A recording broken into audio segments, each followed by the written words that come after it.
Welcome. Good afternoon, and thank you for joining us for today's webinar, Back in Business, Customer Centricity is the New Normal.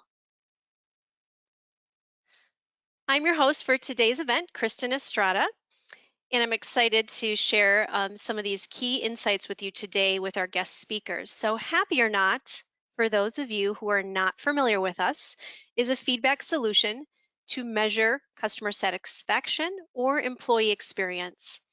There are a wide variety of attendees joining us today from different industries, different verticals, so welcome to everyone.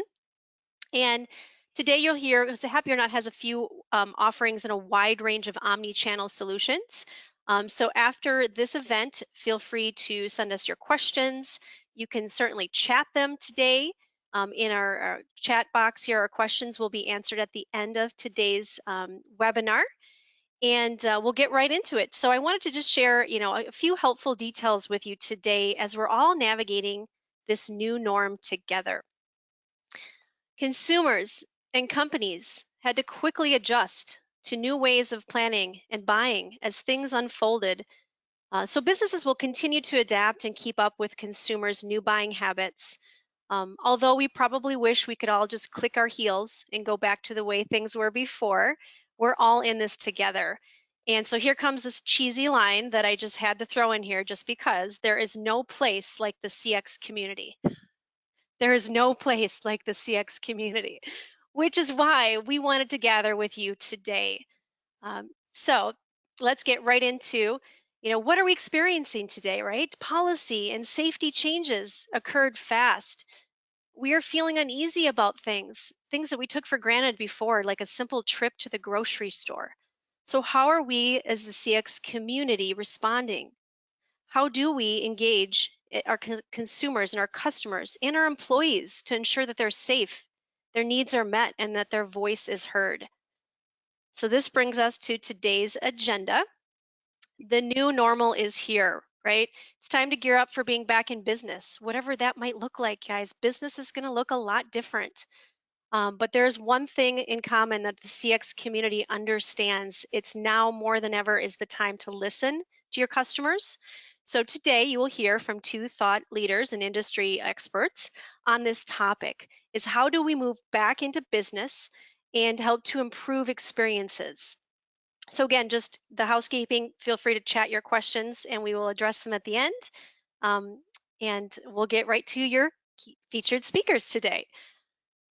It is my pleasure to introduce two of our guest speakers.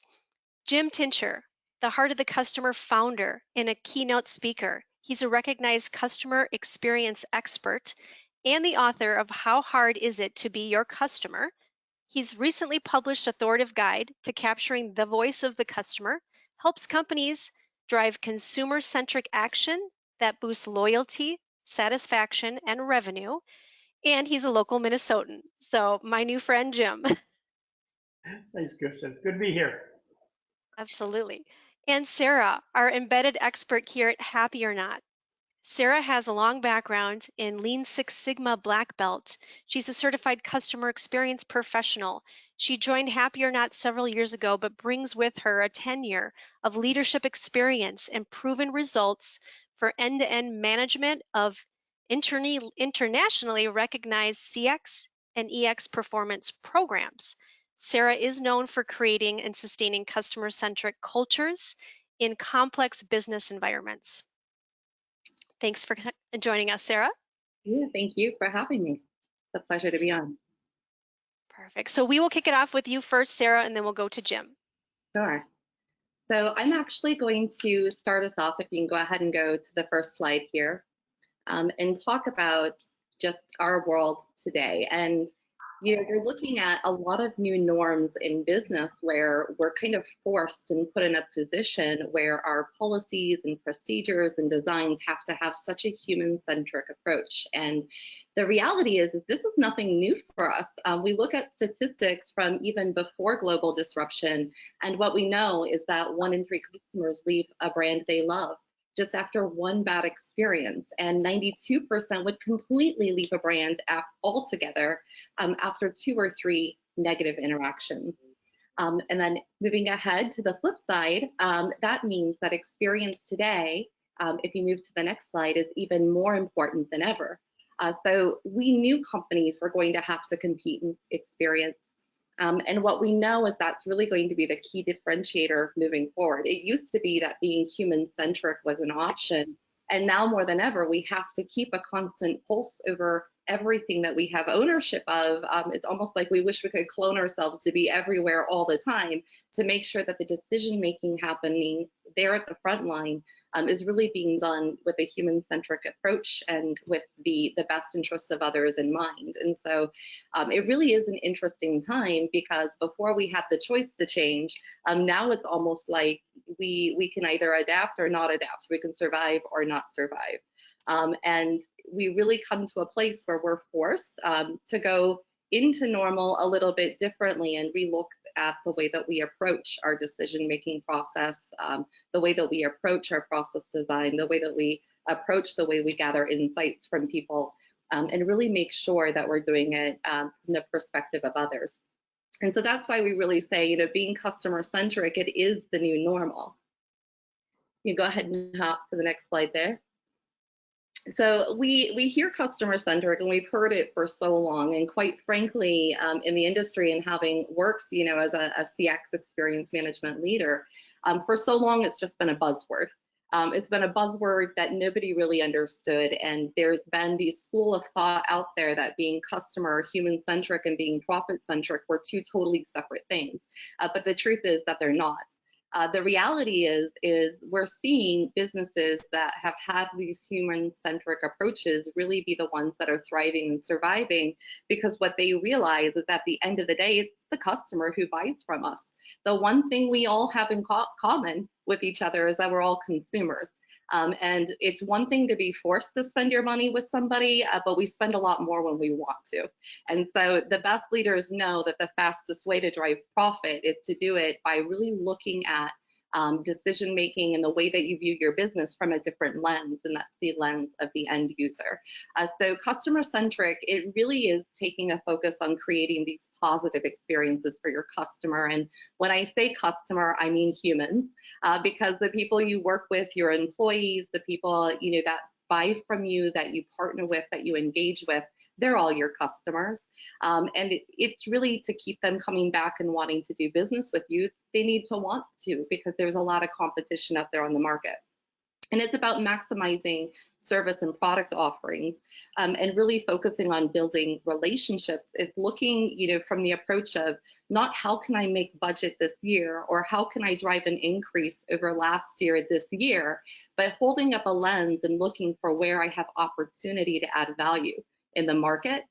And whoever can do that the best is truly who's going to win right now when we move into the new normal. It's looking at processes and procedures from the lens of the customer, and how it's going to look and feel in that experience. And to really move to a customer-centric approach, it means meeting your customer at the need. And when we look at a lot of voice of customer programs and designs that are out there today, they're really not designed to meet the customer at the need, are they?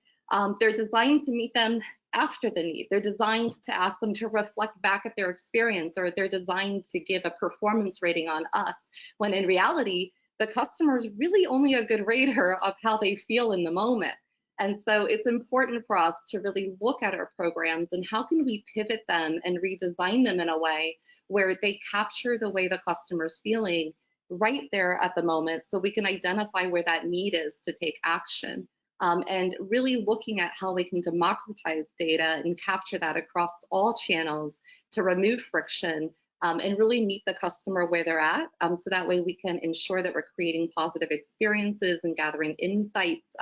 It's pivoting our approach, where instead of looking at it as a voice of customer program, it's how can we create listening posts throughout the organization, everywhere that the customer has this journey with our brand, and understand in the moment how that experience is and how that consistency is in that experience, to be able to take action the right way with data that you can trust. I love this quote here in the bottom: companies that successfully implement experience projects begin by focusing on how they collect and analyze customer feedback. And I remember years ago, sharing with one of my presidents, how, yes, it was great. You know, we created all these initiatives, all these programs, all of these roadmaps for success. But I told him, I was like, how are we going to know if they're working or not? And that really has been the gap that's been missing out there, and where we need to pivot and really focus our attention. So it's one thing to capture the data. I really would like to pass the floor to Jim, who has incredible insights on what to do with that data, because once you've captured that and you've captured it in the moment, like what do you do then? Like, it's so important to dig deeper. And with that note, Jim, I'll let you share more. Sure. So really, as Sarah was saying, it's absolutely critical to really get the feedback while you're in the moment. We find a lot of customer experience management programs are more, as Sarah said, around our needs as opposed to our customers' needs. And the research is pretty clear. Daniel Kahneman, Nobel Prize winner in economics, but a psychologist, talked about how we live under the tyranny of the remembering mind. What that means is that we have two minds, the experiencing mind and the remembering mind. And the more we separate from the actual experience, the more biased and uninformed our data is. And that's the challenge with a lot of survey programs, is that a long survey done on a register receipt is really good to give us data. But we've actually lost a lot of what's true about the experience. And that's what I love about HappyOrNot solution. I'm not shilling for them, but that getting it while the experience is happening is the best way to do it. And you really need to look at that, because by relying on what people remember after the fact, you get very biased information. And that's what we found in a lot of our work. We do both what you remember from experience, and while you're in the experience, we find significant difference between the two. You really need to capture the experience as people are going throughout it. So when you're looking at this, there's a lot of things you want to understand, but really comes down to three areas. The first one is emotions are critical. And there's been some bad behavior built in the industry. I really want to challenge you on. We like to measure from a 0 through 10 construct on how, you know, the Net Promoter Score, for example, or a 1 to 5 construct. Well, I don't know about you. I don't think your mom thinks in a 1 to 5 or a 0 through 10 scale about you, or how her day's going. That's not how people actually think. If you really want to get down to the emotions, are they happy? Are they unhappy? Happy or not, if you want to say. But that's really more how consumers think. And you want to get close to that. You really want to get the emotions, because the emotions are the underpinning of decisions. Again, the research is very clear. We make an emotional decision first, and a split second later, we come through with the logical reasons, but we decide based on emotions. And so that's the first thing, is understand emotion as a whole. More specifically then, is you really want to look at pain points. And where is that experiencing pain? And you can look for that and measure over time. And that's the next thing, is where are your customers likely to feel pain?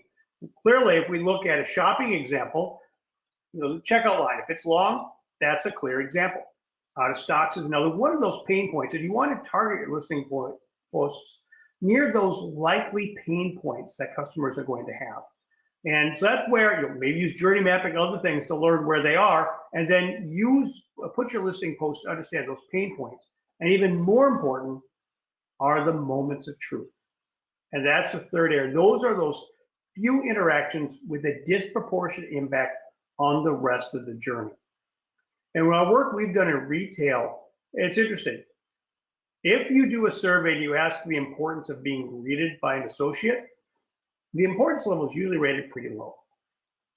But when you actually observe the behavior and you look at more sophisticated analysis, you find that that initial greeting is incredibly important and is what really builds loyalty.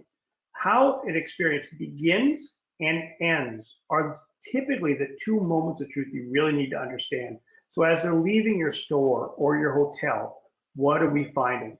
And so, you know, I'm known as a journey mapping guy. We love journey mapping, and it really helps you say, you know, what are the pain points, what are the moments of truth, but then put your listing post to understand how you're doing against those opportunities.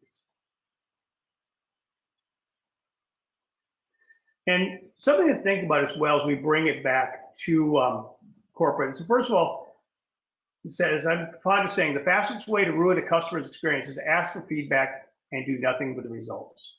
And so it's absolutely critical. You need to do something with it. You need to really drive change coming out of that. And so what are you going to do about how you're going to drive change? And I'm a big fan of the ad card change model. I talk about this quite often.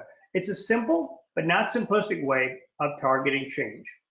And so if I want you to change, if I want you to, for example, either add or remove the self check-ins, other things based on the voice of the customer. So you as a customer experience leader, you want to get the organization to react against the voice of the customer. There's a simple 5-stage model you can use to help make sure you're actually having the impact. So first of all, that your staff at corporate needs to be aware of the need to change. Certainly, you bring back that feedback and say, we're getting low scores here, we're getting a lot of unhappies here, we need to do something different. Yes. Then next is desire. This is why it's important for you to do things differently. We're going to come back to that. Third, knowledge. This is how you do things differently. If, for example, we're often out of stock on a product, okay, we know, we're aware of it, and we know how to get it back in stock. Or if we find that the challenge is that lines are long, we know how we can change our staffing model so that enable us to make sure that we have shorter checkout lines, more cleaning in hotel, whatever it could be. Next is be able to change. And that often is a result of a change initiative. We know, well, we're aware of what's broken, we want to change it, we know what to change. Now let's talk about the ability to change. Let's give our associates, for example, the ability to do that. And lastly, reinforce. Let's make sure our leadership is reinforcing it. This is a good model, but it tends to break down in one specific point. Bad change programs tell you that you're broken, A and K, here's what you need to fix. Where I really want to hit there, let's hit that next build, is that desire to change. And that's what's absolutely critical, is how do you take what you know and make it so that the corporate staff or wherever you work with, or a specific store, hotel, has a desire to change. I find that's what's most missing. If you can bring in and create that desire to do things differently, that is how you're really going to have impact at, whether we're talking at corporate or in the field. It's the desire to change that's most often missing. Jim, this is great. Thank you. So I know a lot of folks in the CX community just several weeks back were talking about, should we push pause on our surveys? What should we do during this challenging time? So we'd love to get your input on that.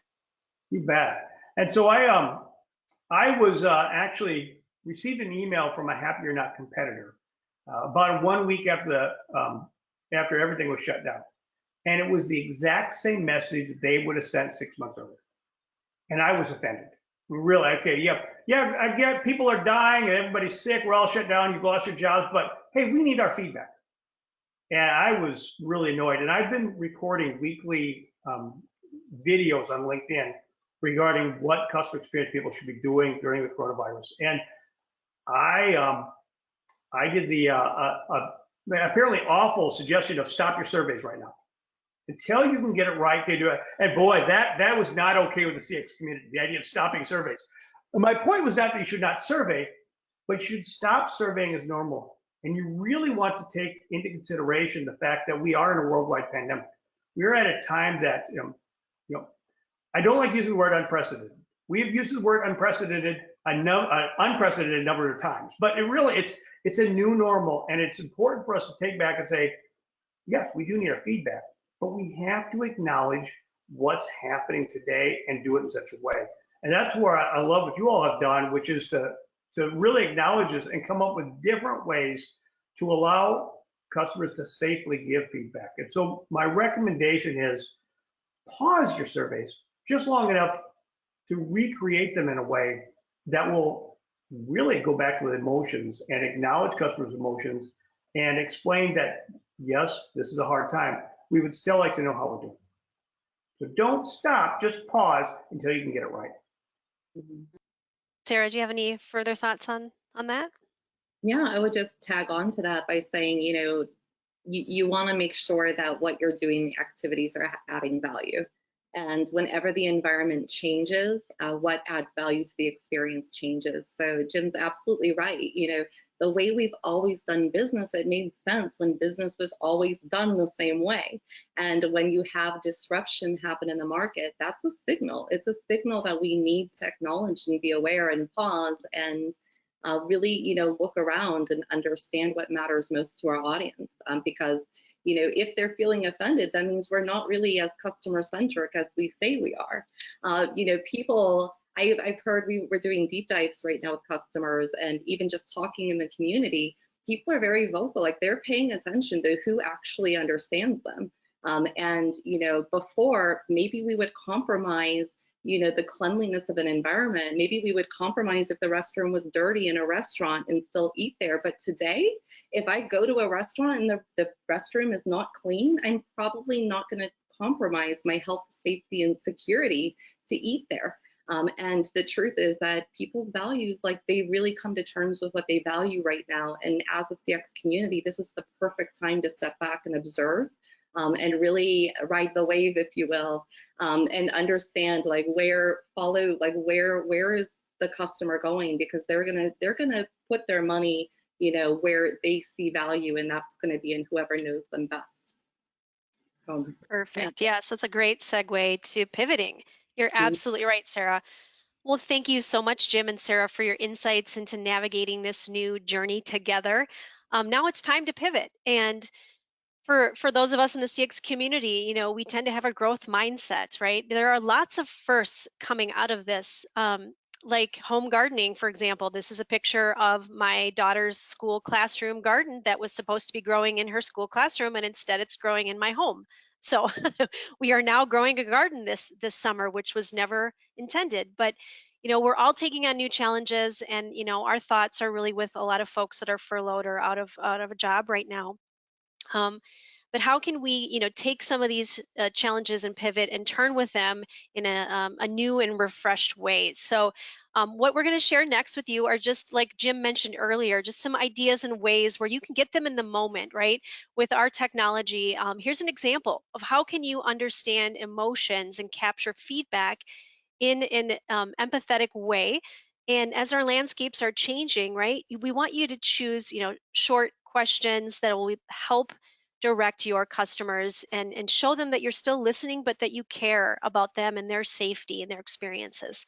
So Bruce Newstad, who is the president of the Minnesota Retailers Association, said something last week. He said, retailers are thinking, what is my consumer going to feel about this new way of shopping? Because if the consumer really doesn't come back, if they get offended or if something happens, then is there really a need to open my business or offer that service? So I know a lot of people want to get back to business, but think about that. How are you making this environment safe for them? So here at Happy or Not, we do have an in the moment solution where your customers can give feedback, and we actually ask those pulse questions. We ask those quick and fast and easy questions to get them in the moment and make it easy. Now today, your customers can scan a QR code on the device, or they can visit a URL to give feedback. Again, this one question survey, like to Jim's point, I ordered a swimming pool for my daughter, a little kiddie pool, about 3 weeks ago, and it arrived 1 week ago. And yesterday I got a survey on my experience of how was my website shopping experience. Well, that was 3 weeks ago. I don't even remember, to be quite honest. And the survey was 15 minutes long, and it was over 100 questions.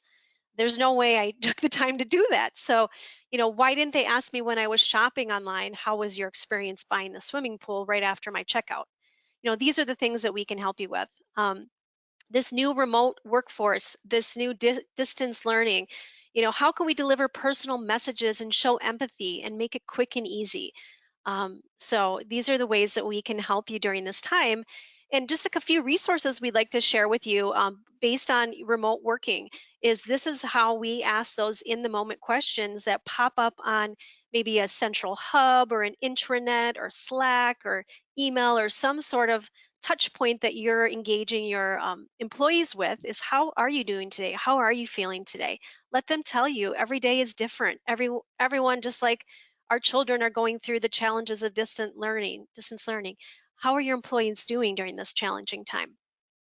So now what I'd like you to do is everybody, if you don't have a QR code reader on your phone, you might have to download one, but I'll chat us a link where you can give feedback with our new solution. Again, this is developed over the past few weeks here at HappyOrNot to allow this touchless way. So you simply just hover your QR code reader over this QR code, scan me, and you can give feedback that way.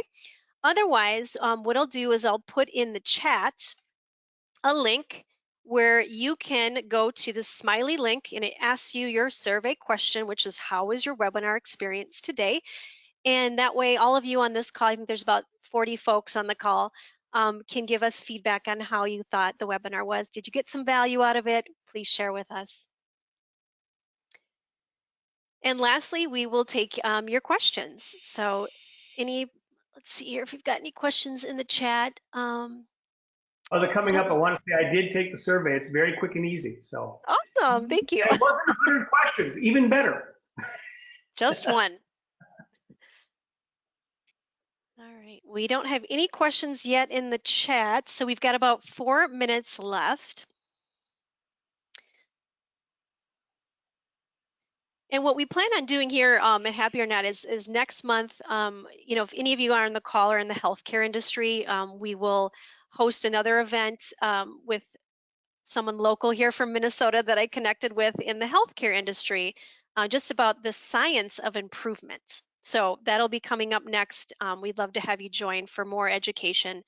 I don't see anything yet coming through here. So if there are no further questions, we will give you 3 minutes back in your day. And again, just want to thank Jim and thank Sarah so much for this educational experience here. Thank you for your insight.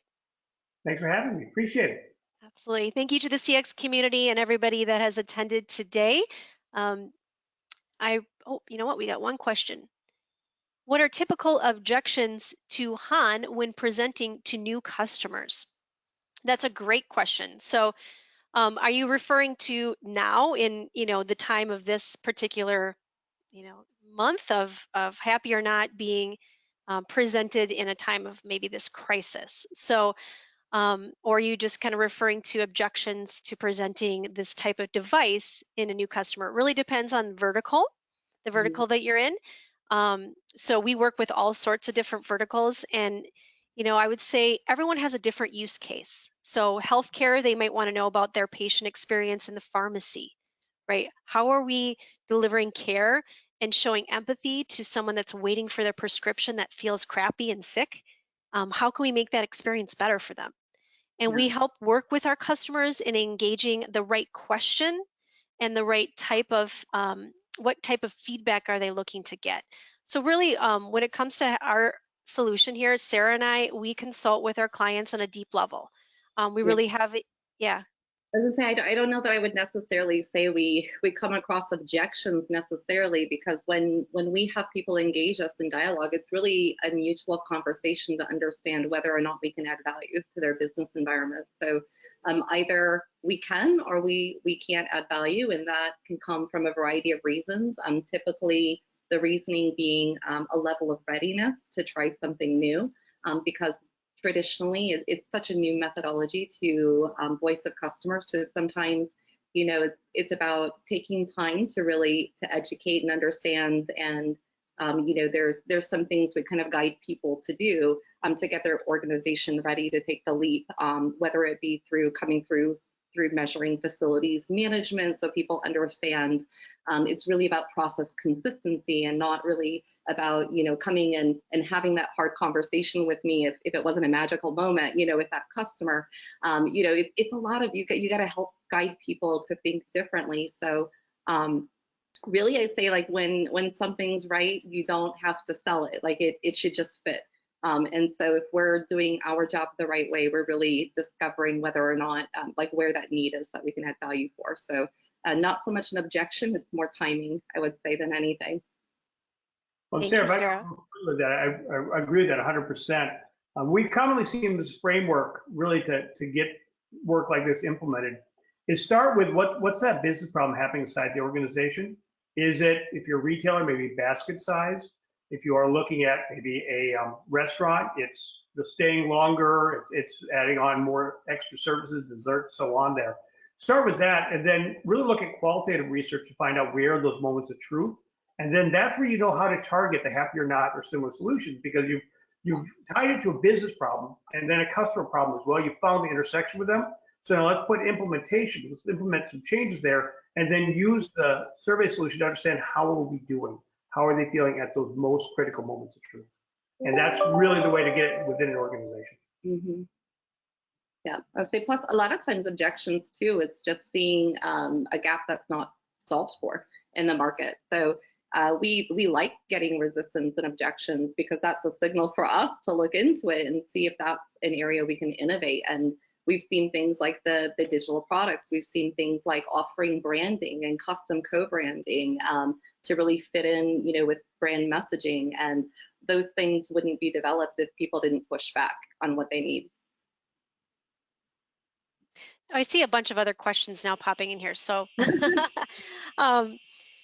it says, how do we get the details on how to pause or use our QR code in higher education? So I have the list of everyone that's in the attendee here, and I will make sure to email you all of the details on how to get your QR code, but you can activate it in your back office. It's called a Smiley link. Otherwise, you can reach out to myself or Sarah, and I'll put our email address in the chat.